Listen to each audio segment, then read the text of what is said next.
नमस्कार दोस्तों, स्वागत है आप सभी का हमारे channel target teaching exam pointer पर। तो दोस्तों, आज मैं आपके लिए बाल विकास के अंतर्गत एक नया टॉपिक लेकर आई हूँ जिसका नाम है किशोरावस्था। तो फ्रेंड्स, अगर वीडियो अच्छा लगे तो लाइक करें और चैनल को सब्सक्राइब ज़रूर कर लें। तो चलिए आज अपना टॉपिक स्टार्ट करते हैं। तो आज हम पढ़ने वाले हैं फ्रेंड्स किशोरावस्था। ये किशोरावस्था ये यूपी टेट, सी टेट और डीएलएड में ये हमेशा 2 से 3 नंबर के क्वेश्चन हमेशा आते हैं। आप कोई भी परीक्षा का पेपर उठा के देख लीजिएगा। तो चलिए हम अपना टॉपिक आज शुरू करते हैं और इसके अंतर्गत हम किशोरावस्था का अर्थ, परिभाषाएं, उसकी विशेषताएं सब कुछ एक ही वीडियो में कंप्लीट करने वाले हैं। तो चलिए शुरू करते हैं किशोरावस्था का अर्थ एवं किशोरावस्था की परिभाषाएं। किशोरावस्था शब्द अंग्रेजी भाषा के एडोलसेंस शब्द का हिंदी रूपांतरण है। सामान्यतः इस काल की आयु 12 से 18 वर्ष मानी गई है। तो जो किशोरावस्था है वह अंग्रेजी भाषा के एडोलसेंस से लिया गया है। आप सभी जानते हैं ये एडोलसेंस का हिंदी रूपांतरण है। और इस काल की जो एज है वो 12 से 18 भी हम बोल सकते हैं, या कहीं कहीं 13 से 18 भी लिखकर आता है। तो फ्रेंड दोनों आपकी सही है। आगे हम देखते हैं, यह लैटिन भाषा के एडोलसियर से बना है जिसका अर्थ है परिपक्वता की ओर बढ़ना। आगे हम देखते हैं इनकी परिभाषाएं हैं कुछ, मैंने 2-3 यहाँ पे लिख रखी हैं। स्टैनले हॉल के अनुसार इन्होंने किशोरावस्था को तनाव, दबाव, संघर्ष की अवस्था कहा है। उन्होंने लिखा है कि इस काल में व्यक्तित्व का नया जन्म होता है। जो हमारे स्टैनले हॉल साहब थे, इन्होंने किशोरावस्था को तनाव, दबाव एवं संघर्ष की अवस्था कहा है। आगे हम देखते हैं, एक क्रू एंड क्रू महोदय हैं, उनके अनुसार इनकी परिभाषा देखते हैं। तो क्रू एंड क्रू महोदय के अनुसार किशोर ही वर्तमान की शक्ति और भावी जीवन की आशा को प्रस्तुत करता है। आगे तीसरी परिभाषा देखेंगे फ्रेंड्स, जो कि है ए कॉर्टिस के अनुसार। ए कॉर्टिस के अनुसार किशोरावस्था औसतन 12 से 18 वर्ष की आयु तक की है, जिसके अंतर्गत कामांगों का विकास, शारीरिक काम विशेषताओं का प्रकटीकरण होता है। तो ये तो फ्रेंड्स हमारी कुछ परिभाषाएं हो गई और किशोरावस्था का अर्थ हो गया।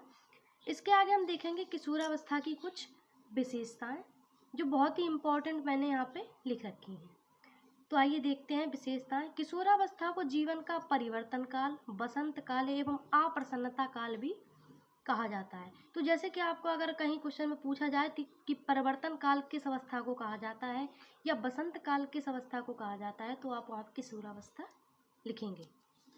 आगे हम देखते हैं, जर्सील्ड महोदय के अनुसार यह वह अवस्था है जिसमें विचारशील व्यक्ति बाल्यावस्था से परिपक्वता की ओर गमन करता है। आगे हम इसके पॉइंट देख लेंगे कुछ। शारीरिक विकास, इस अवस्था में तीव्र शारीरिक परिवर्तन दिखाई पड़ते हैं। जैसा कि आपने देखा था कि जब शैशवावस्था थी तो बच्चे में तीव्र शारीरिक मानसिक परिवर्तन हो रहे थे, लेकिन बाल्यावस्था में ये स्थिर हो जाते हैं, जबकि किशोरावस्था में ये पुनः चालू हो जाते हैं। तो आगे देखेंगे, कोल्सनिक के अनुसार इस उम्र में बालक एवं बालिका दोनों को अपने शरीर एवं स्वास्थ्य की अत्यधिक चिंता होती है। आगे हम देखेंगे बौद्धिक विकास।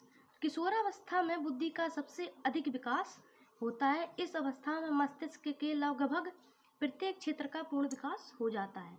आप सब जानते हैं कि जो किशोरावस्था तक, यानी कि जो 13 से 18 वर्ष या 20 वर्ष तक बच्चे का संपूर्ण मानसिक विकास हो चुकता है, 90% या 95%। तो आगे हम तीसरा पॉइंट देखेंगे फ्रेंड। तीसरा पॉइंट हमारा है समाज सेवा एवं देशभक्ति की भावना। तो इस उम्र में बच्चे में समाज सेवा एवं देशभक्ति की भावना जागृत हो जाती है। विद्रोह की प्रवृत्ति, आप देखते हैं कि जब बच्चा किशोरावस्था में आता है तो उसे लड़ाई झगड़े में ज़्यादा, मतलब वो लड़ाई झगड़े करने लगता है, उसमें विद्रोह की भावना उत्पन्न हो जाती है। कामुकता, इस अवस्था में विपरीत लिंग के प्रति आकर्षण चरम पर होता है। जैसा कि आप जानते हैं जो बाल्यावस्था में था वो समलिंगी पर था, और इसमें विपरीत लिंग यानी कि लड़का और लड़की फ्रेंड होते हैं। आगे हम देखते हैं स्थिरता एवं समायोजन। इसमें स्थिरता आ जाती है इस उम्र में और बच्चे अपने जीवन का समायोजन अच्छे तरीके से करने लगता है।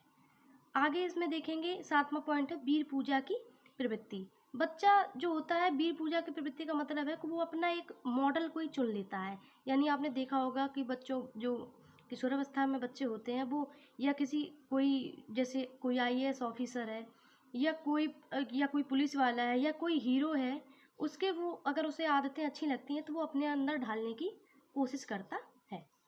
आगे हम देखेंगे धर्म एवं ईश्वर के प्रति विचार। इस अवस्था में धर्म एवं ईश्वर के प्रति उसमें शंका पैदा हो जाती है कि ऐसा नहीं होता है या ऐसा क्यों, उसमें वो सवाल जवाब करने लगता है।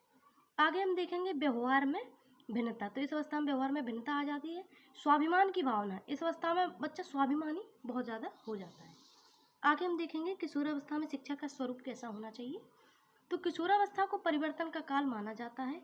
इस उम्र में बालक दूसरों का ध्यान अपनी ओर आकर्षित करने के लिए हमेशा असाधारण कार्य करने का प्रयत्न करता है। जैसे आपने देखा होगा, जो बच्चे बड़े होते हैं या हम लोग भी हैं, तो ऐसे काम करेंगे जिससे बड़ों का हमारी ओर आकर्षित हो और हमारी तारीफ करें। किशोरावस्था में शिक्षा का स्वरूप निम्न प्रकार से दर्शाया गया है। तो शारीरिक विकास के लिए शिक्षा देनी चाहिए, इसमें आत्मनिर्भरता की शिक्षा देनी चाहिए किशोरावस्था में। व्यक्तिगत भिन्नता के आधार पर इसमें शिक्षा देनी चाहिए, क्योंकि हर व्यक्ति में अलग अलग विभिन्नताएं पाई जाती हैं। संवेगात्मक विकास के लिए शिक्षा, उचित दिशा निर्देशन एवं सकारात्मक व्यवहार की शिक्षा देनी चाहिए। अगर आप यूपी डीएलएड के लिए पढ़ रहे हैं तो इसमें अगर किशोरावस्था के आपसे कुछ स्वरूप पूछेगा तो आप इनमें से 3 या 4 पॉइंट लिख सकते हैं, क्योंकि डीएलएड में हम कॉपी में ज़्यादा नहीं लिखते हैं। आगे हम किशोरावस्था कुछ अन्य नाम देख लेते हैं। किशोरावस्था का अन्य नाम में स्वर्णकाल यानी कि किशोरावस्था को हम गोल्डन एज कहते हैं। बसंत ऋतु की अवस्था, दुखी अवस्था इसलिए कहते हैं क्योंकि जो बच्चों में जो परिवर्तन देखने को मिलते हैं उससे वो परेशान रहता है कि ऐसा क्यों हो रहा है, क्यों नहीं हो रहा है। और सबसे बड़ी बात है कि वो इस बारे में किसी से खुलकर बात भी नहीं कर पाते हैं, इसलिए इस एज को दुखी अवस्था के नाम से हम जानते हैं। चौथा है उलझन की अवस्था, पांचवा है अत्यंत जटिल अवस्था, और छठवीं है अमूर्त चिंतन की अवस्था, और सातवीं है विद्रोही उम्र। आगे हम कुछ देख लेते हैं, ये शारीरिक विकास कुछ दिए गए हैं जो कि तीनों अवस्थाओं के लिए हैं। शिशुअवस्था में हमने देखा था कि हड्डियों की संख्या 270 हो जाती है और बाल्यावस्था तक आते आते 350, लेकिन किशोरावस्था में हड्डियों की संख्या आकर 206 हो जाती है, क्योंकि हड्डियाँ किशोरावस्था का आते आते बहुत सी जॉइंट हो जाती हैं, जुड़ जाती हैं, इसलिए 206, और फिर इनमें आगे चल के परिवर्तन नहीं होता। आगे हम दांत देखेंगे तो दांत 16 शैशवावस्था में 16 दूध के दांत होते हैं, बाल्यावस्था में 15 पक्के दांत, और किशोरावस्था में 27 से 28 दांत होते हैं। धड़कन की हम गति देख लेते हैं तो 140 प्रति मिनट शैशवावस्था में चलती है, 100 प्रति मिनट बाल्यावस्था में, और 72 प्रति मिनट आकर किशोरावस्था में हो जाती है, जो कि फिर ये घटती बढ़ती नहीं है। तो फ्रेंड्स, अगर आपको मेरा चैनल अच्छा लग रहा हो और अगर मेरा प्रयास आपको अच्छा लग रहा हो तो लाइक करें, शेयर करें और सब्सक्राइब जरूर से ज़रूर कर लें। Thanks for watching.